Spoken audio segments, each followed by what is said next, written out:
बांग्लादेश आज बहुत सारे राजनीतिक संकट से गुजर रहा है। जो वहां की प्रधानमंत्री हैं शेख हसीना, उन्होंने इस्तीफा दे करके वो इंडिया आ चुकी हैं। खबरें ये भी हैं कि शायद वो यहाँ से ब्रिटेन चली जाएं, लेकिन सोचने वाली बात यह है कि ऐसा वहां पर क्या हुआ कि वहां पर तख्ता पलट हो गया। और ऑफ कोर्स जो बांग्लादेश है वो हमारे भारत देश का पड़ोसी देश है, उनसे हमारे जो संबंध है, जो हमारे रिलेशनशिप है, वो बहुत मित्रतापूर्ण रहे हैं, बहुत अच्छे से रहे। तो आइए आज कुछ ऐसी चर्चाएं करते हैं। सबसे पहले की जानते हैं कि शेख हसीना जी कौन थी। आइए अब हम चर्चा करते हैं कुछ ऐसे पक्षों पर। सबसे पहले हम देखते हैं कि कौन है शेख हसीना। इनके बारे में बात करते हैं तो दुनिया में सबसे लंबे समय तक सेवा करने वाली महिला प्रधानमंत्री हैं, जिन्होंने 1996 से 2001 तक और उसके बाद 2009 से अब तक बांग्लादेश की सत्ता में मौजूद है। अब सोचने वाली बात यह है कि इतनी शक्तिशाली महिला, इतनी प्रबल दावेदार, उसके होने के बावजूद भी अगर किसी देश में ऐसी स्थिति आती है तो यह बड़ा सोचनीय विषय है कि ऐसा क्यों हुआ।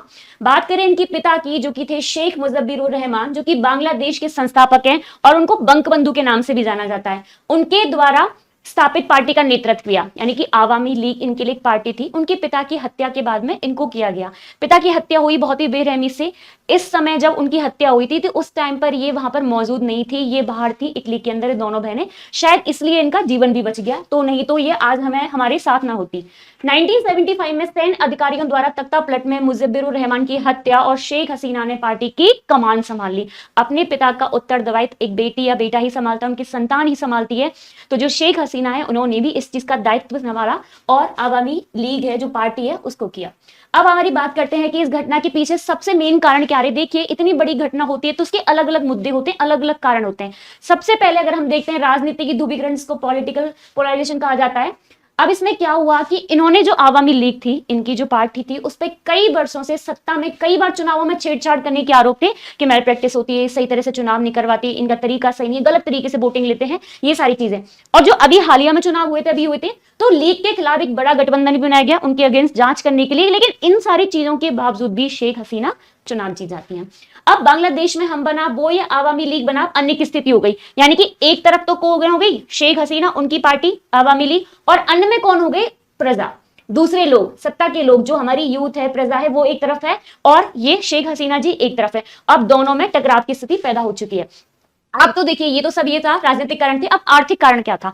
किसी भी देश की शक्ति होती है, बुनियाद होती है, वो होती है युवा। अगर युवा ही सेटिस्फाई नहीं है तो चीजें बहुत अलग हो जाती हैं, क्योंकि एक बड़ा जो वर्ग होता है युवाओं का, वो आपको चुनावों में वोट देते हैं, आपको जिताता है, आपको उस पद तक पहुंचाता है। लेकिन आपके देश के युवा ही असंतुष्ट हैं, आपसे सेटिस्फाई नहीं है, तो चीजें गलत होंगी। अब वहां पर क्या रीजन था, देखिए, सबसे था क्या, रोजगार का अर्थ, स्थायी रोजगार, यानी कि सरकारी नौकरी। सरकारी नौकरी का एक अलग ही चार्म है, एक अलग ही क्रेज होता है, तो वहां पर भी है, क्योंकि इसमें स्टेबिलिटी होती है, एक स्थायी रोजगार होता है। तो जो युवा है, यूथ है, उनके पास में ऑप्शन कम है गवर्नमेंट जॉब के। अब गवर्नमेंट जॉब के ऑप्शन कम है तो उनको लगता है कि चीजें सही नहीं है, क्योंकि हमारे जीवन यापन के लिए अगर कोई चीज सही नहीं है तो वो हमारे लिए तरफ से कुछ भी करें, अगर हमारे लिए नहीं सही नहीं है, हमारी बुनियादी चीजों के लिए सही नहीं है, हमारी जरूरतों की चीजों के लिए सही नहीं है, अगर वो पूरा नहीं हो पा रही है तो फिर हम क्या करेंगे ऐसी सरकार का। अब उसमें यह था कि बांग्लादेश में युवाओं द्वारा विरोध और बांग्लादेश में लागू कोटा प्रणाली और नौकरियों में कमी के लिए जिम्मेदार। डेवलपमेंट हुआ शेख हसीना जी की उसमें, लेकिन टेक्सटाइल में, कपड़े के उद्योग में। अब युवाओं का उस तरफ रुझान इसलिए कम था क्योंकि वहां बहुत सारा टाइम देना पड़ता है, समय ज्यादा देना पड़ता है, काम ज्यादा करना पड़ता है, और वो कोई स्टेबिलिटी नहीं है, ठीक है। अब लेकिन वो चाहते हैं कि गवर्नमेंट जॉब हो, अच्छी जॉब हो, रेपुटेड जॉब है, वो नहीं है, तो वो प्रॉब्लम हो गई। और दूसरा वहां पे क्या थी, कोटा प्रणाली, रिजर्वेशन, यानी कि वहां पर 50% रिजर्वेशन है। चलो 50% रिजर्वेशन है तो है, लेकिन उसमें क्या दिक्कत थी कि 97 के स्वतंत्रता संग्राम के सैनिकों के रिश्तेदारों के लिए 30% तक आरक्षण, 30% रिजर्वेशन कैसे कर दिया कि 50% जो था पहले से रिजर्वेशन था। उन्होंने कहा कि 1971 में जब फ्रीडम के लिए हमारे वॉरियर्स गए थे वहां पर, तो उनके परिवार है, उनकी फैमिली है, उनको 30% दिया जाए। अब वहां के यूथ ने, वहां की प्रजा ने, वहां के लोगों ने क्या कहा कि ये तो एक तरह से अपने ही लोगों को दिलवा रहे हैं, क्योंकि जब आवामी लीग थी और 1971 में लड़ाई हो रही थी अपनी स्वतंत्रता के लिए, तो उन्हीं के लोग थे उसमें, फ्रीडम फाइटर्स वही थे, वॉरियर्स वही थे। अब जब उन्हीं के परिवारों को आप बोल रहे हो कि 50 में से 30% इनके लिए दिया जा रहा है, तो हमारे पास में रहेगा, जैसे 10 नौकरी निकली तो 3 वहां चली गई, तो क्या मतलब हुआ, 3 तो तुमने वहीं पर दे दी ना। तो इस तरह से कुछ ना कुछ कोटा प्रणाली आपने ऐसे बना रखी है कि आप अपने लोगों को ही फायदा दिलवाओ। तो यूथ इस तरह से बहुत अलग अलग तरीके से परेशान था, राजनीतिक कारण भी थे और आर्थिक कारण भी थे। अब इन सब के बाद में देखते हैं कि इस घटना के पीछे और क्या कारण है। अब इस आरक्षण नीति की वजह से केवल सत्ताधारी दल के समर्थकों का फायदा था कि जो तुम्हारे लोग हैं उन्हीं को फायदा हो रहा है, बाकी के लोगों को तो गॉब जॉब मिल नहीं रही है, वो तो स्टेबल है ही नहीं, उनके पास तो कोई ऑप्शन है ही नहीं। अब उसके बाद में 2008 के बाद से बांग्लादेश में हुए आर्थिक विकास का श्रेय शेख हसीना को। आर्थिक विकास दर में वृद्धि, बुनियादी ढांचा मजबूत और आम लोगों की आय में बढ़ोतरी और मानव संकेतक में सुधार। सोचो इतनी सारी चीजें हो रही थी, डेवलपमेंट भी हो रहा है, सारा सब कुछ भी हो रहा है, लेकिन उसके बावजूद में भी उनको शेख हसीना जी की सरकार नहीं चाहिए। अब समस्या की थी कि बांग्लादेश का अधिकांश विकास कपड़ा से क्षेत्रों में हो रहा था, विश्वविद्यालय स्नातकों के लिए एक बड़ा रोजगार नहीं था। मैंने बताया ना आपको कि वहां पर टेक्सटाइल में दे रहे हैं, लेकिन यूनिवर्सिटी में, शिक्षा में, एजुकेशन में वहां पर खर्च नहीं कर रहे हैं, तो लोगों को वो रास नहीं आ रहा है, क्योंकि हमें नहीं करनी ऐसी वाली जॉब, हमें वही एक स्टेबल जॉब चाहिए जिसमें रेपुटेड हो, यूनिवर्सिटी हो, इस एजुकेशन का हो, टीचर्स हो, ऐसा कुछ हो कि जहां पर हमें एक नोबल जो हमारी जॉब है वो मिले। अब समस्या केवल विद्यार्थियों और युवाओं की नहीं बल्कि सामान्य नागरिकों की भी समस्या थी, क्योंकि वहां पर तकरीबन मुद्रास्फीति क्या थी, 9.9%। अब जिसमें क्या था कि जिनको बुनियादी सुविधाएं भी प्राप्त नहीं हो, एक आम जन को क्या चाहिए होता है, अगर मान लीजिए वो वोट दे रहा है तो अपनी सरकार से, अपनी गवर्नमेंट से क्या चाहता है कि उसकी जो मूलभूत आवश्यकताएं वो पूरी हो, रोटी कपड़ा मकान तो है, इसके अलावा हेल्थ केयर फैसिलिटी अच्छी हो, रहने के लिए अच्छी जगह हो। लेकिन अगर हमारी वहां पर कीमतें इतनी बढ़ी हुई थी, वहां पर इतनी सारी चीजें थी कि जो बुनियादी चीज थी, जो बेसिक नीड थी वहां के लोगों की, वो उसको पूरा नहीं कर पा रहे थे। जब इंसान बेसिक नीड को ही पूरा नहीं कर पा रहा है तो बाकी की चीजों के बारे में तो वो सोचे क्या। इंसान भूखा पेट, बताओ किसी घर पे खाना नहीं है, वो सोचेगा सरकार क्या कर रही है, देश कहां पर है, मैं देश के लिए क्या करूंगा। भूखा आदमी पहले सोचेगा कि पहले मेरे लिए खाना दो, खाना देने के बाद मैं आगे काम करवाऊंगा। भाई भूखे पेट काम भी तो नहीं होगा।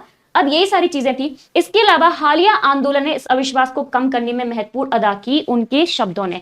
ये सारे कारण तो थे, आर्थिक कारण, राजनीतिक कारण, युवाओं में आक्रोश, लेकिन एक इसकी मेन वजह क्या थी, आवामी लीग का एक बिहेवियर। और शेख हसीना जी ने जो स्पीच दी, जो उन्होंने वहां पर भाषण दिया, उसमें उन्होंने कई सारे ऐसे शब्दों का उपयोग किया जिससे वहां की जनता भड़क गई। अब देखो, पहले जो आंदोलन बहुत टाइम से चलता चला आ रहा था, ऐसा नहीं कि आंदोलन शुरू हुआ और एकदम से उग्र रूप धारण कर लिया, आंदोलन ऐसा नहीं हुआ।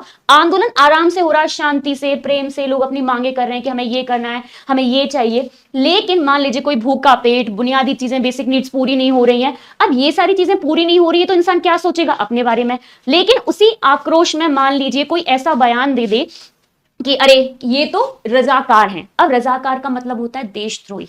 एक वहां का नागरिक जो अपने देश के लिए लड़ रहा है, शेख हसीना जी का भी दायित्व बनता है कि वो उनको प्रोटेक्ट करके रखें, उनकी मांगों को भी सुने। लेकिन अगर वो ऐसे शब्दों का उपयोग कर रही है, रजाकार, देशद्रोही है, तो उनको कैसा लगेगा।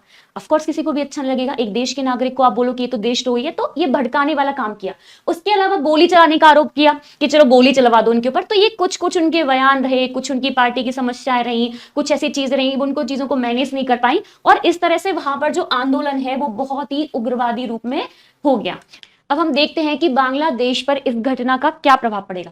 देखो, वैसे जानते हैं कि इस घटना की वजह से बांग्लादेश में इस्लामी चरमपंथ की पुनः शुरुआत हो जाएगी, जो कि उनके शेख हसीना जी के रहते रहते संभव नहीं थी।